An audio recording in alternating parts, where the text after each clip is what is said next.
नमस्कार, आप देख रहे हैं आर हिंदुस्तान न्यूज। आनंद सक्सेना के साथ कानपुर से संवाददाता अंशु कुमार की रिपोर्ट। कानपुर के दर्शनपुरवा 119/353 का मामला है, जहां पीड़ित तनिषा तिवारी 21 वर्षीय पुत्र शेष नारायण तिवारी पिछले कई दिनों से अपने पति अभ्यंग त्रिपाठी उर्फ हर्षु के द्वारा प्रताड़ित किए जाने पर न्याय पाने के लिए थाने और चौकी के चक्कर लगा रही है, लेकिन कोई भी सुनवाई अभी तक नहीं हो रही है। पीड़िता द्वारा बताया गया कि कुछ समय पहले पास के ही रहने वाले अभ्यंग त्रिपाठी 24 वर्षीय पुत्र महेश प्रसाद त्रिपाठी 70 वर्षीय 119/401 दर्शनपुरवा कानपुर से उनका प्रेम प्रसंग था, जिसके चलते दोनों ने अपनी मर्जी से प्रेम विवाह कर लिया था। प्रेम विवाह के बाद अभ्यंग त्रिपाठी उसे लेकर अशोकनगर कानपुर स्थित एक किराए के मकान में लगभग 3 वर्ष से एक दूसरे के साथ रह रहे थे। इसी बीच उनकी बेटी हुई और जिसकी उम्र लगभग 10 माह है।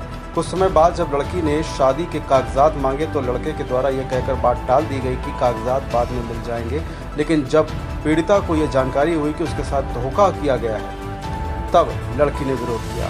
लड़की के विरोध करने पर अभ्यंग त्रिपाठी द्वारा पीड़िता के साथ मारपीट की गई। गाली गलौज कर कहा गया कि जो करना है कर लो, मेरा कोई भी कुछ नहीं बिगाड़ पाएगा। चाहे थाना हो या चौकी हो, पीड़िता को किराए के कमरे में ही बंदी बनाकर रखता था और देर रात आने पर साथ में अपने दोस्तों को साथ लेकर पीड़िता के साथ संबंध बनाने का दबाव डालता था। उसकी बात न मानने पर उसे मारता पीटता था। जब पीड़िता को मौका मिला तो वह उस किराए के कमरे से भागकर अपनी मां के यहां आ गई। पति से परेशान होकर पीड़िता अपने पति अभ्यंग त्रिपाठी से बेहद प्रताड़ित होकर आत्महत्या करने का भी प्रयास कर चुकी है। पीड़िता महिला ने मीडिया द्वारा लगाई शासन प्रशासन से न्याय की गुहार। फिलहाल आप सुरक्षित रहिए, जुड़े रहिए आर हिंदुस्तान से। नमस्कार।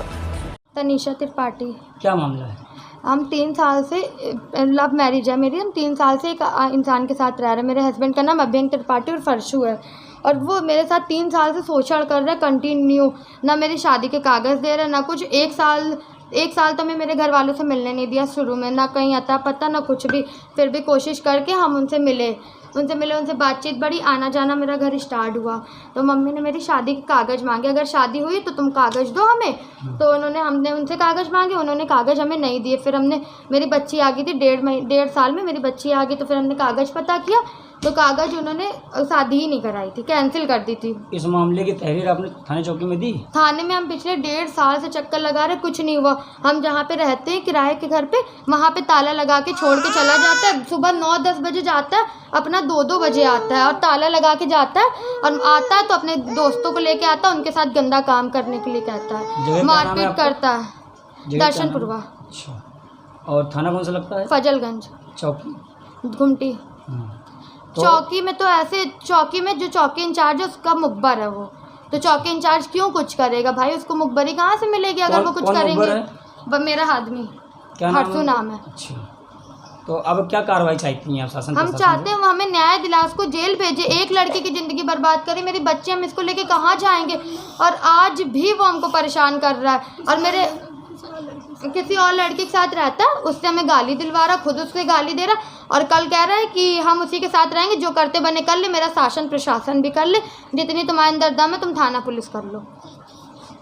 क्या नाम है आपका? जी, मैं अनीता तिवारी। क्या मामला था? भाई मेरी लड़की, मेरी बेटी पिछले 3 साल पहले घर छोड़ के चली गई।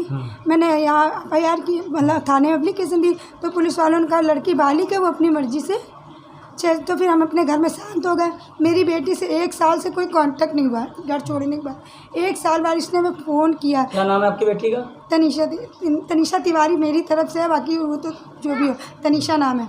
तो हम जब उसको उसने मुझे फ़ोन किया, मम्मी हमें तुम्हें देखना है, पापा गुस्सा है, तुम गुस्सा, हमसे गलती हो गई और मेरे साथ यहाँ बहुत गलत हो रहा है। तब जब ये सुना तो एक अकेली बच्ची, तो हमने कहा हाँ बेटा मिलेंगे। तो चुपचाप हमने दीपावली की रात में 1 बजे इस लड़की को बुलाया। ये चुपचाप छुप के आई। फिर चलो हमने इनके पापा से फिर दूसरे तीसरे दिन बात करके हमने, चलो बेटी है, गलती कर ली, माफ़ कर दो, आने जाने दो। आती जाती थी, लेकिन ये इतना परेशान, इतना टॉर्चर झेली, ये कभी नहीं बताया इसने। लेकिन अभी 4 महीने से लड़की मेरी देखने को नहीं मिली, और इसका ज़बरदस्ती पेट पिछले 20 दिन पहले मेरी बेटी मेरे पास आई तो मेरी बेटी को छीन के ले गए ये लोग, मारा पीटा मेरी लड़की को। उस लड़की छोटी सी बच्ची 10 महीने की बच्ची को छीन के ले गए और पुलिस वालों के पास गए तो उन्होंने बरामद उनके घर से की। अब शासन प्रशासन ने क्या कार्रवाई चाहती हैं आप? शासन प्रशासन से न्याय चाहते हैं कि मेरी बेटी को इंसाफ मिले, इसका वो सिर्फ जेल भेजा जाए उसको, और लड़कियों की भी ज़िंदगी ना बर्बाद हो जैसे मेरी बेटी की है। अगर हमको न्याय नहीं मिलता है तो हम कमिश्नर ऑफिस के पास अपनी लड़की को और खुद अपनी जान दे देंगे, तब तो पुलिस जागरूक होएगी कि तब भी पुलिस नहीं जागरूक होना चाहती है।